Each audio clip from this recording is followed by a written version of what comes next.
Good afternoon. Welcome to the Art of Collaboration.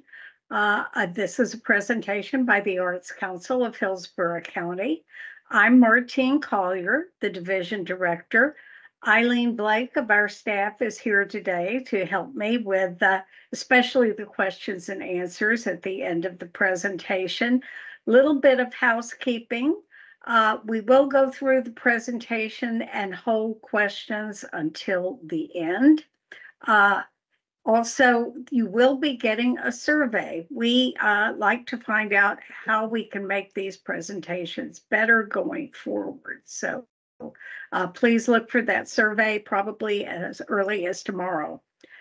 Before we get into the topic, first of all, I know that the cultural organizations in this community understand about partnering and collaborating with other arts organizations. In fact, I commend our community, especially during the pandemic. I find the resourcefulness of all different organizations in collaborating, partnering, working with other arts organizations or finding other partners was truly remarkable. I want to say that this presentation is more focused on cross-sector collaborations, which are not quite as common for arts organizations to engage in, but can be extremely useful for a number of reasons. So first of all, the goals and objectives today is we're going to, talk a little bit about collaborations and other kinds of agreements, discuss benefits, provide specifics, examine how these collaborations have the opportunity to achieve multiple objectives and to provide ample examples and resources. And one thing I want to mention early on in terms of multiple objectives is there is an arts advocacy component to cross-sector collaborations. We all know the power of arts and culture to transform individuals and communities, but not everyone is an arts lover, but they may have another love. They may be all about medicine or community relations or child abuse, have another thing that is their passion. By forming cross-sector collaborations, we can bring better understanding to the importance of arts and culture and how it can be used to solve community and social issues and not just as a vehicle for entertainment, which of course is important too.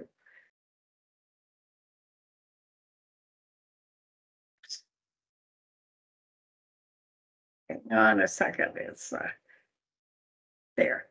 So defining collaboration is very important. And this word is very, it's used in very different forms. You've heard collaboration, partnership, alliance, joint venture, committee, they're used often interchangeably, but they really are not the very same thing. A collaboration is mutually beneficial and extremely well-defined relationship, and it's important to distinguish it from some other things. All partnerships are not collaborations. I think that's important. We use the word partnership. We have that in our grant applications. I know you see it in a lot of grant applications. Partnership is a very broad term, and you certainly can include collaborations within it. But collaborations are a little bit different in terms of the degree of formality or mutual accountability. Basically, collaborations hold a little bit higher risk because they're more intense. It's a more intense process.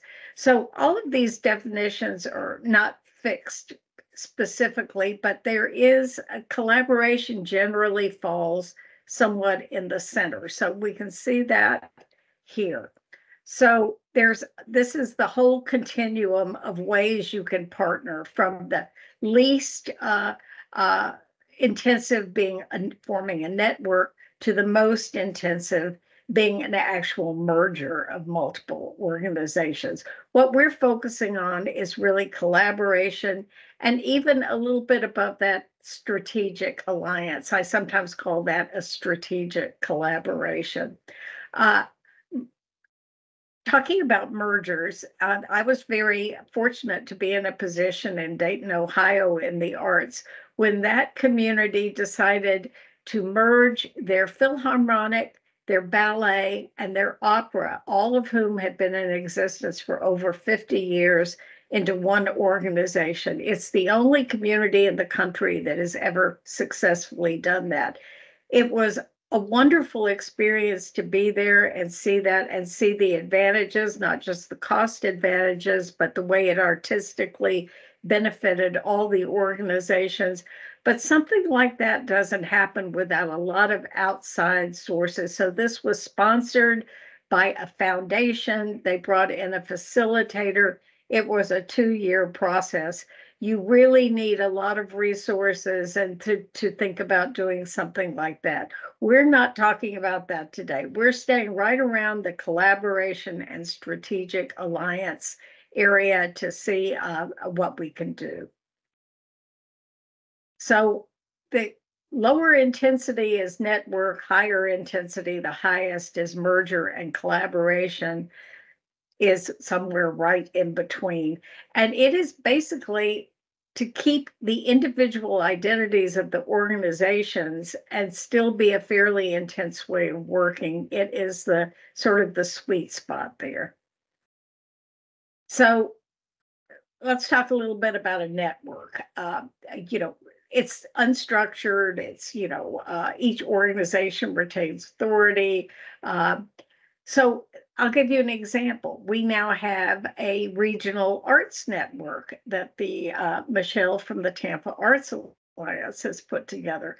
And it's really beneficial. We have regular meetings. We know what each other is doing. It's a great chance for collegiality.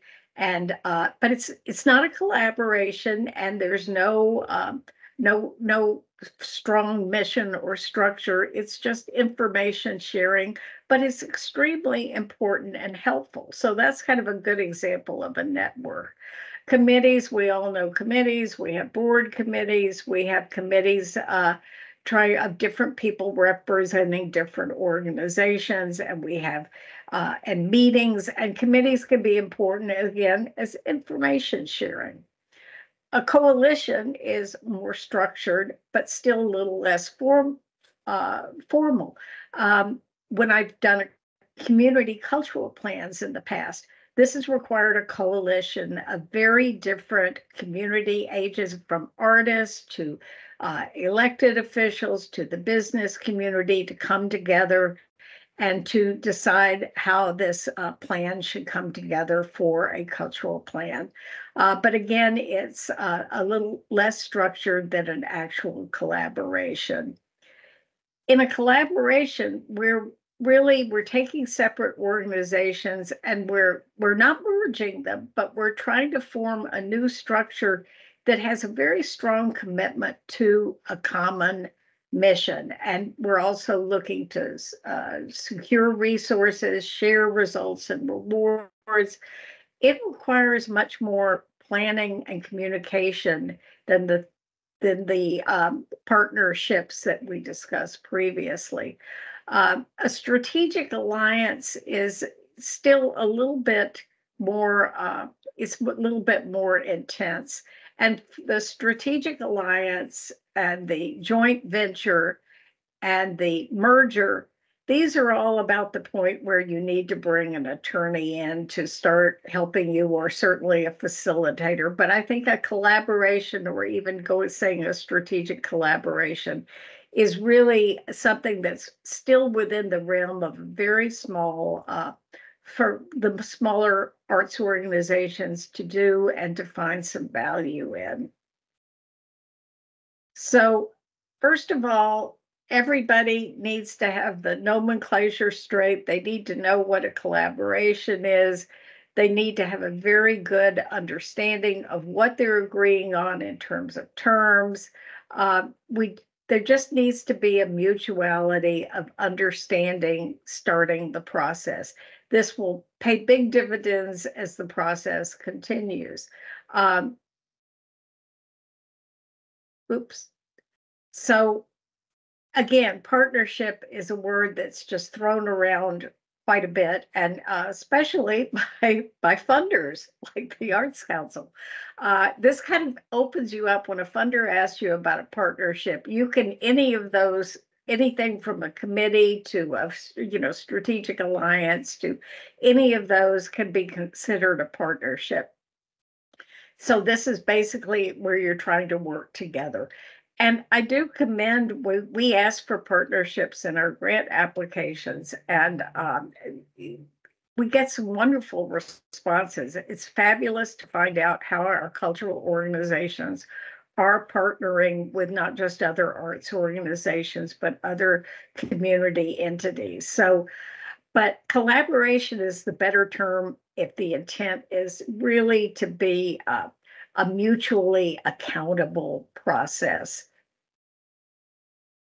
So collaboration, basically, if you embrace it and decide to do it, it changes the way we work to some degree. I mean, we go from being competing against our competitors, working alone, thinking about our activities and services primarily, focusing on short-term accomplishments, to building consensus, including others, and thinking about larger results and strategies.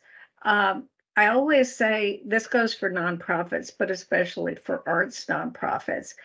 Everyone is so busy doing what's urgent that sometimes there's not the time to do what's important. And I have been the director of nonprofit, and I know this is true.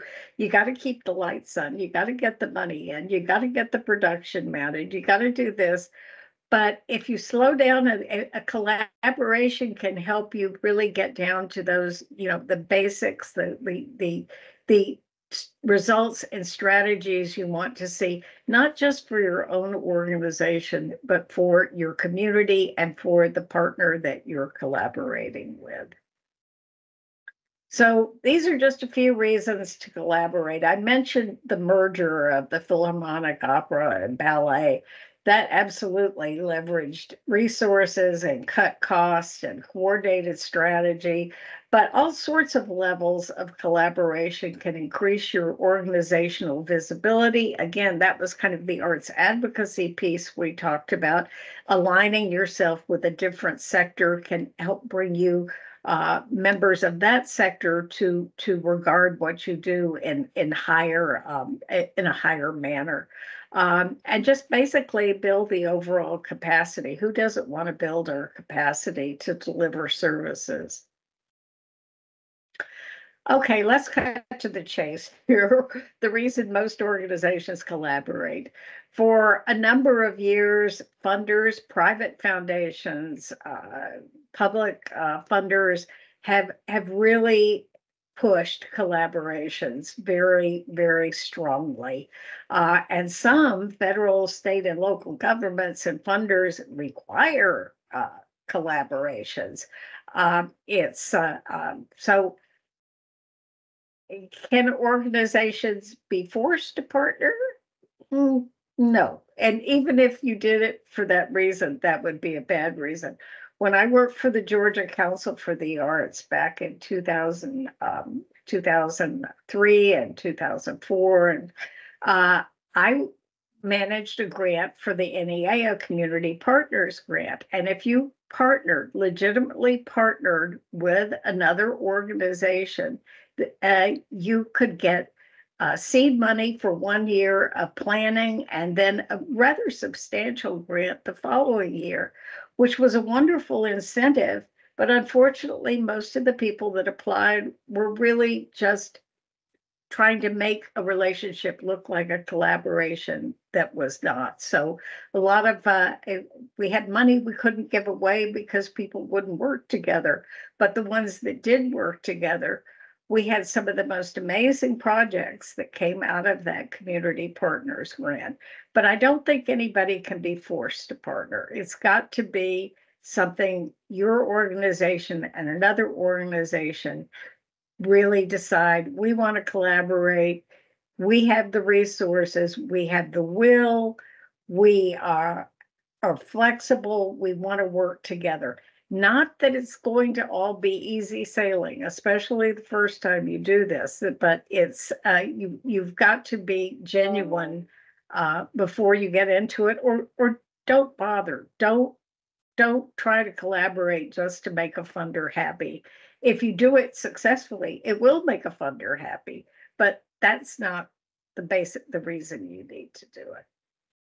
And the dark side of collaborations, well, of course, it's less likely for turf and competition issues to arise when it's cross-sector than when it is with other arts organizations. In that merger that I told you about, the facilitator had a rule that everybody had to leave their egos at the door, which is not a bad rule for any meeting, in my opinion. If the collaboration can become more involved in itself and forget about what it was originally trying to do, or it can grow too large. But how many of us have been in endless planning meetings that never lead to action on anything? I can name a number of times, and that's something that if you have to be aware of, that doesn't happen with your collaboration. And again, this was the case at the grant that I managed that I told you about. Some people only applied for, they were interested in meeting their own objectives, and they just kind of were throwing a bone to somebody else to be their partner. It wasn't a legitimate partnership. It was a partnership in name only. And most funders can see through that. But it can't be half-hearted. You have to, if you aren't really committed to it, if you don't really think it's a good idea, don't do it. But if you can, find someone that really meets the criteria to be a good partner with your organization, and that you can forge a mutually beneficial collaborative relationship. That's really meaningful and very joyful when it's done right. I love this quote from former Surgeon General Jocelyn Elders. Collaboration's been defined as an unnatural act between non-consenting adults. We all say we want to collaborate, but what we really mean is we want to continue doing things as we've always done them, while others change to fit what we are doing. That mindset needs to go away. But it's human nature. We all just kind of, well, let's do it my way. But it's, that's something that you have to, in addition to leaving the ego at the door, you need to leave that attitude at the door. So there are all sorts of different sectors that can be involved in nonprofit cross-sector collaborations. Your partner could be a nonprofit from a different sector. Businesses, corporations, I've got an example of that later on. Agencies of government, that's very true, and there's some wonderful examples online from the National Association, the National Assembly of State Arts Organizations. The getting in with agencies of government, that's a more sophisticated collaboration. So it would not be the first choice for a small arts organization, in my opinion. Public or private funders, or a combination of all of the above. So I already spoke about some of the advocacy benefits, but some cross-sector collaborations are often positioned to be more successful than collaborating with another arts organization. Again, the turf issues are not as common. And because the participants are from a different sector, their insights, their sharing, if there's willingness to learn, that on both sides that would have been inconceivable if everybody was sort of in the same sector. So what happens during this journey, and it really is a journey, is critical for success. You really have to watch each step, and it's not all necessarily going to be successful, but you can fix things as you go along, and we're going to talk about that a little bit there. So this is kind of the basic thing that you first have to do is, first of all, you got to find the problem, identify your core partner or partners. Again, you've got to have a common vision, make sure that everyone is included, define the collaboration goals, which are different than the project goals. And we'll talk a little bit about that when we get to evaluation, because you're going to be defining how well you did in solving the problem, but also how well you did in meeting the goals of the collaboration. And, we've got relationships of trust, benefits, rewards, evaluation. Again, I alluded to that. Evaluation is really important to modify, expand, or even drop the collaboration. If it isn't working, there's no need to continue it. Here's how we define the problem and decide if collaboration is a viable course of action. And then what are the logical intersections that would point to cross-sector partners? Everybody really should be included in program development, and anything is possible as far as a partner in a collaboration. But the key element is, compatible program goals, and everybody needs to have a little skin in the game, actually. This shouldn't necessarily be a big, expensive project, but everybody should be able to support it to the level that they can. And most importantly, all the partners should benefit from the collaboration. So we're going to talk in a second about ways to identify a cross-sector partner. But as you're trying to do one, you really need to, I think these are good tidbits. I mean, you need to be self-aware and, be visible and all of that. So in terms of being self-aware, first of all, you've got to make sure your own house is in order. I always say you can't build a strong house on a shaky foundation. You can't build a strong collaboration if your organization is not clear on its mission, its strategic plan, even its organizational chart. You need to sort of have your basic framework organizational in place, and so does the partner that you get. You can highlight your competencies, and you can also fill the places where your organization is not as strong as it would be by getting exactly the right collaboration partner. It's like a marriage. You're really good at one thing and your husband's really good at something else. And then you can kind of, it makes it easier to get the lines sort of drawn as who does what. But again, both organizations, it would be very hard to do this with an organization that had just started and didn't have any of these things in place. You need to have some organizational foundation, but you don't need to have a huge budget. You just need to have a very clear idea about your organizational priorities. So this is one way you can ask these questions to narrow your strategic scope. What do you want to focus your efforts geographically? Is it a neighborhood? Is it a district of a city? Is it a city? You defining that. Your organizational values should be part of that, having your house in order that we discussed. And, then sort of think about that. But that's not going to point you in the direction of who you should partner with. We're going to be talking about that. So one of the best ways I've seen for it, all of these are good that they list, and there's quite a bit online about arts collaborations that I'm going to tell you in the resources at the end might be helpful. But engaging in community events, some of the best cross-sector collaborations that I have ever seen, the most successful, have started because there's some meeting about a community issue, and multiple organizations, arts organizations, social service, everything are there.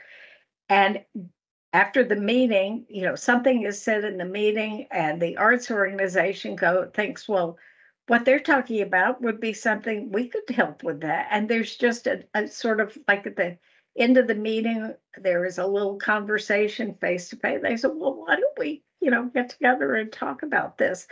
And that's really excellent, an excellent way because it stays close to the community, and it's something. So be aware, I would say, be aware of the issues most significant in your community and the biggest needs. And then when there's some sort of meeting about any of those needs, it can be a meeting about anything, but you could connect with someone.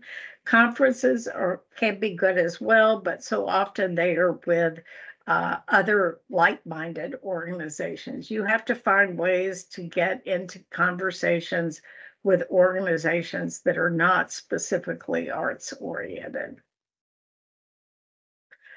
And be open-minded, really, because your best partner for a cross-sector collaboration may be someone you aren't even imagining right now. This is where you can research some unlikely cross-sector partnerships, and there are lots of them on the internet. And we provide some resources about that at the end. So, like with most things in life, personal connection is a critical element. If you don't have good chemistry if the organizational leaders don't have good chemistry with each other, if there is a little suspicion or, I don't know about that, bag that and find another partner. You can't have a successful collaboration unless there's quite a bit of, you sort of need to like the person. There needs to be mutual trust. Both organizations need to feel comfortable with each other.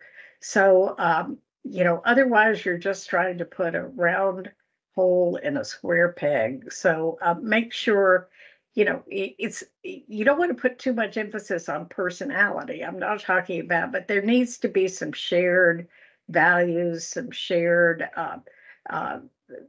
things that make you feel comfortable with the other organization. So here's kind of a basic framework of where you go, and starting out with the initial conditions, and then what you do with the process and the structure. Those things go on simultaneously, deciding your structural configuration and getting your planning done, and then contingencies, which will always happen somewhere in between the process and structure. There's going to be some corrections you need to make. But then you get to the outcomes and the accountabilities.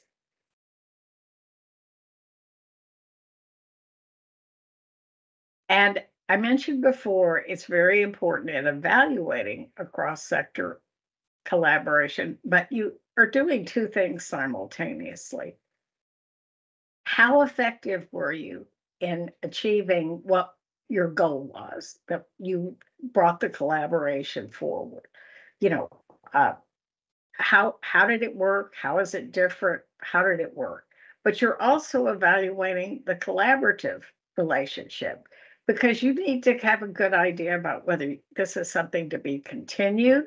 Some of these relationships go on for years, these collaborative cross-sector relationships, and some just decide by mutual consent, well, that was good. We achieved that objective, but we don't really want to work. And you can be very successful in doing what you said you were going to do and still not want to continue the cross-sector collaboration, and that's fine. But or if you do, you might want to modify it. But you're not bound forever to stay collaborating with that organization, but it does need to be evaluated. And evaluation can, point to some significant milestones, things that were accomplished. Again, benchmarks that this is something a funder would be very interested in. How much funding did you secure? Where was your action plan implemented? What was the service that was provided? And all of that could be very helpful as part of your evaluation. So also, it's not, disruptions or obstacles are not always a bad thing. They sometimes cost time, but they also sometimes help you realize things that a different direction that you need to take. So that's not necessarily bad. Neither is an unexpected negative event.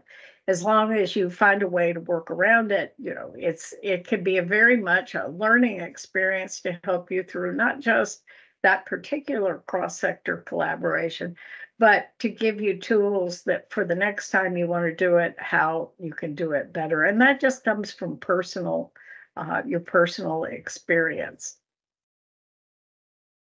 So I love logic models. So of course I have a logic model here. We have logic models for all of our grants at the Arts Council. So again, with this is an unusual logic model because it's intended to see the effectiveness, not just of the product of the collaboration, but also of the relationship. So here are some of the lessons learned certainly from the cross-sector collaborations I've been involved in. Think big and start small. That's a very good one. And as I mentioned, none of this can be mandated or forced. I think it's very important, the third bullet, you've got to have at least one champion on the team who has commitment and facilitation skills and communicate. If you've got two, if each organization has one, that could eat all the better, but there's got to be someone to provide leadership in, again, very complex, expensive, hire where you start needing attorneys and like the merger that I talked about, that had a paid facilitator. You're not going to have a paid facilitator, but you need to have someone within the collaborative group that can sort of take a leadership role. And if you have more than one, that's fine. I'm not saying there can only be one leader, but there has to be at least one. So as we talked about multiple times, you can't mandate what matters. And the commitment to collaboration does evolve over time. It's both top down and bottom up. And really, with collaboration, the lessons and what will make the next cross-sector collaboration you do even more successful, the lessons come from the journey, not the destination. So you could have a very successful cross-sector collaboration and maybe not achieve everything that you wanted to from it, but still have a relationship that you can, continue to try and do good things for the community with. So this is just a Chinese proverb about sticking to it and not giving up too quickly. But it is a journey. It is a process. So not all other nonprofits may be thinking about how great artists and arts organizations can be as a creative partner. I mean, first of all, we're all creative. So that's something right there. Also, the arts are very versatile and universal. So there are many examples of they're adding collaborative value to projects involving all of these things: youth, health and healing, criminal justice, aging, community development, even transportation and homelessness. I mean, this is only a partial list. Just, be creative when you're thinking about this. So I'm going to give you a few examples, and the examples that I'm going to give are things that are not, again, like the huge Department of Transportation and, things that would be probably out of the reach of smaller arts organizations. I'm going to give the ones that I think are sort of doable, just to get your own brain juices flowing about potential partners. So this is a collaboration between the Vermont Land Trust and Vermont Arts Council and the Wharton Foundation and Americans for the Arts. And so this collaboration was involved to use the arts to involve and engage. It involves the residents in all sorts of things: storytelling, action, advocacy, but it's a very neat program and specific for this rural area in helping them with their community development. There are many examples of collaborations with mental health. This is a good one that is between the Los Angeles Arts Center and Los Angeles Mental Health, creating outreach for all sorts of questions related to mental health, diversity. It's, one but there are so many other ways that the arts could work in tandem with a mental health organization. I know that this is pretty common in most communities, and the drumming, because it's become a respected therapy used in drug and alcohol addiction, and the community arts, the grant, Community Partners Grant that I managed with the Georgia Council for the Arts. One of the most successful programs of that was a drumming program with a juvenile treatment facility, and it went on for years after the initial grant. It sustained itself. So this is, but there are other ways besides drumming that arts organizations could help with drug rehabilitation. Visual arts, dance. There are lots of ways that, just think outside the box. There are ways to do that. I use harp therapy here, but there are so many ways. Actually, arts and health is like a whole new field unto itself. And there are so many ways that the arts are helping with all sorts of hospital, medical, hospice. There are just a variety of ways. And this is, these are things that could be very beneficial to the patients, and then, could help your organization as well. This is one kind of close to home. This is in Sarasota. So the Circus Sarasota has a program called that helps, Laughter Unlimited, and it collaborates with the University of South Florida on the effects of the brain and Alzheimer's disease with laughter, humor. And it's been extremely successful. Additionally, Circus Sarasota now in Sarasota works with the Key Chorale organization, and they have these patients singing, and they have a choir director, and they start them singing, and it's amazing. They can remember lyrics to songs. I mean, much like Tony Bennett was suffering from Alzheimer's before he died, and he could still sing all of his songs. That was in a different part of his brain when he couldn't remember where other people were. So that's another way that there's so many ways the arts can help with all sorts of things connected with aging. I'm going to put a couple of slides on this one because I lived in Seattle for about 3 years and worked for grant makers in the arts there. And I was so impressed with this organization. It was because it really was grassroots. They were a nonprofit whose mission was to empower youth through the creation of public art. And they did a collaboration with the King County Juvenile Court System.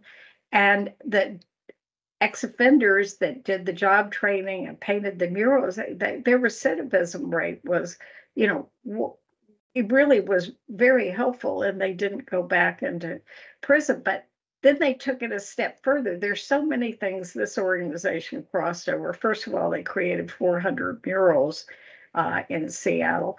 But they also received commissions for the young artists to do projects for major corporations such as Starbucks and the Gates Foundation. So the kids were actually making money. And then the way they were structured, they derived 40% of their revenue from the contracts for public art, paid the student artists, and the remainder came through grants. But they had an effect on juvenile offenders, neighborhood workforce development, neighborhood revitalization, aging. And their aging aspect, they actually took it with in an organization to working to get youth out of gangs.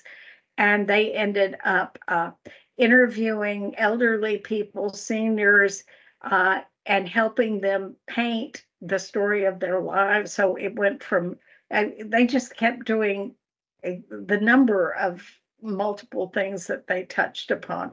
So these are all areas in which a cross-sector collaboration could be developed just for one of these, but they happen to hit a lot of buttons. Resources for arts collaborations. National Endowment for the Arts is always good. National Association of State Arts Agencies has two position papers on, one is on arts and health, cross-sector collaborations. One's on arts and transportation, cross-sector collaborations, which I think is very intriguing. And then Americans for the Arts, regional arts council, state, local arts agencies, or, just Google. So I wanted to tell you a couple, just one or two more collaboration success stories that I mentioned. You can collaborate with businesses. Well, the most successful cross-sector collaboration I ever had with businesses was in Dayton when I got restaurants to collaborate on an arts card. And if people donated, they got not only 2-for-1 tickets to the arts organizations, there were a number of restaurants where they could get discounts on performance nights, rather substantial discounts. This was a really win-win because these were a lot of weeknights that the restaurants didn't have a good business. So they kind of loved it. And it became, then they became sort of, several of them became corporate supporters of the organization, but it started out just trading, going to the restaurants and saying, hey, we can help give you business if you'll give our patrons a discount. That's a case of a for-profit collaboration that I thought, and it grew every year more and more. And so it was a real help in fundraising and also getting people to attend those performances, and then making sure they had they could get a good discount at the restaurant to make the whole experience more affordable for them. And I mentioned already the case for arts advocacy. Again, if you are an advocate for mental health and you're not too crazy about the arts, but you see the arts making a difference, it's going to make you feel more favorable about the arts and the funding that goes to the arts. So it's got a benefit in that regard too. Just everybody getting to know each other a little bit better, all the nonprofits, and finding value from one another is a good thing, I think. So I'm happy to take any questions now. I think Eileen's going to turn on the mic. So if anybody has questions, I will be happy to take them. And you will need to unmute, but you have the option to open up your microphone now for questions if you have them. if you don't have questions, I think those resources are all really good to help get your mind thinking about things that would be appropriate and worthwhile in your own community. Hey, this is Harry Singh with Indian Horizon of Florida, in Orlando, Florida here. Go ahead. Hello. Since, thank you for that beautiful education there today. Since Happy to do it. Okay, since 2007, I have been part of a group called Asian American Federation.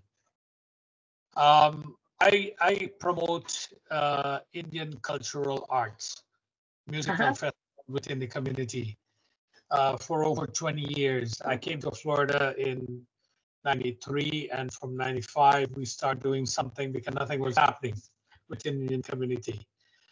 But my crowd was about 20,000 people that we attract to a festival called Holy Festival. Are you familiar with that? It's a color fest in a sense. Today is that day.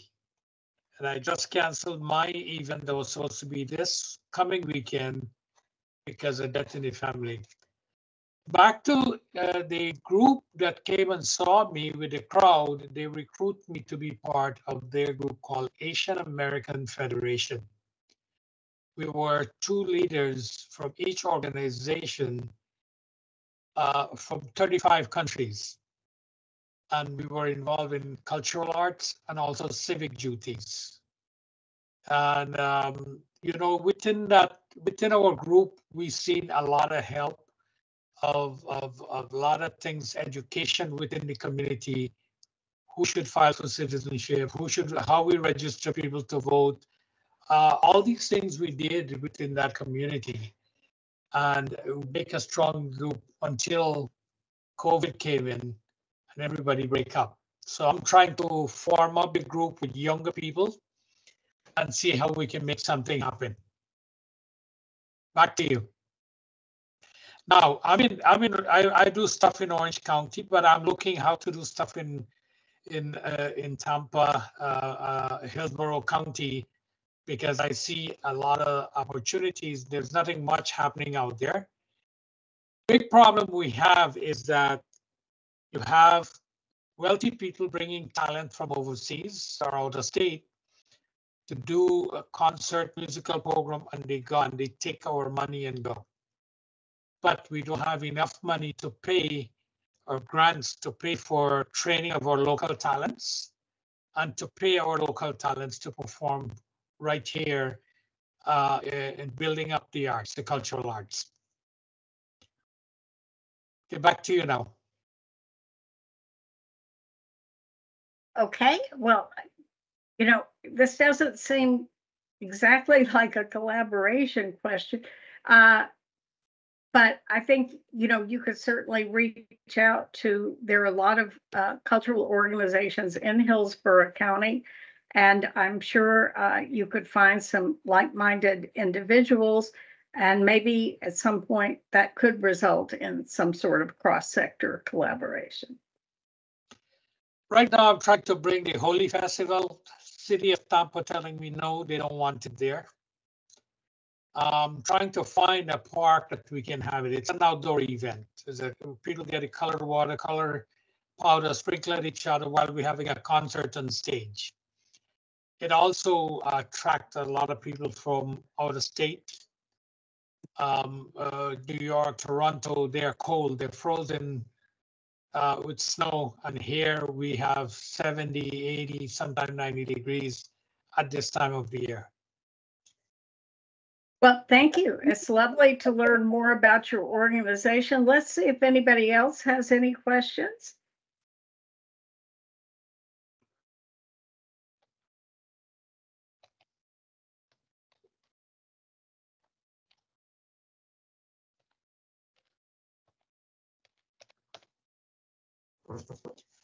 Hey, that's the same. Any other questions? Okay, well, if there are no other questions, thank you all for attending. We will be sending an evaluation out.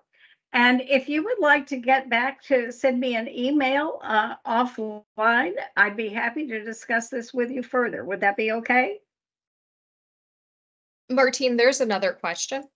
Oh, okay. What's the other question? It says, I work with an all-volunteer community theater in Valrico. I'd like to see us expand our impact on the performing arts. Can you recommend any collaboration? Well, we do a guide to arts and culture. You can find that on our website, and it has all the other theater groups in town. There's also a theater coalition of different theaters. I think, maybe you just need to sort of reach out to other, my experience is that the theater community is very outgoing in the community. And maybe you could find someone to give you some advice or guide you in different directions. But these would be the experts on theater in our community. So I'm thinking to reach out to them for advice, and who knows, a collaboration might come out of it. I think I saw briefly somebody raising, here's the question. What are good ways to start those kinds of conversations for collaborations or partnerships? Well, again, I think going to community gatherings and hearing what is on everyone's mind in the community is a good way to find an issue that you can collaborate.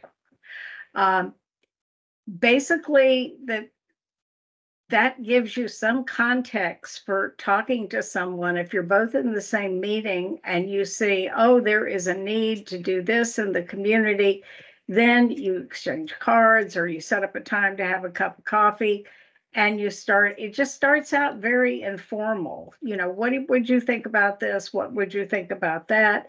And then if you find, oh, well, you want to do this, we could help you. We could provide the performers for this, and this would benefit and then, you have a more in-depth conversation. But you can't stay isolated and find partners. You're going to have to get out in the community and, again, read the newspaper, see who you might reach out to, but especially community meetings are a good way to meet potential collaborators. If I can't just tack onto that, 3 of you were saying in the chat right now too that you're interested in collaborating, so it might be a good time just to jot down everybody in this meeting who's saying that they want to collaborate together.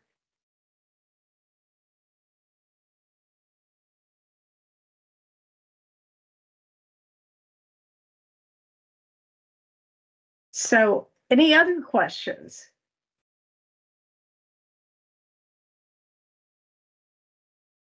Okay, well, thank you all very much for coming. Again, we'll be sending out a survey. We appreciate any input you have. We do these workshops periodically, and we like for them you can help us make them better and better with your comments.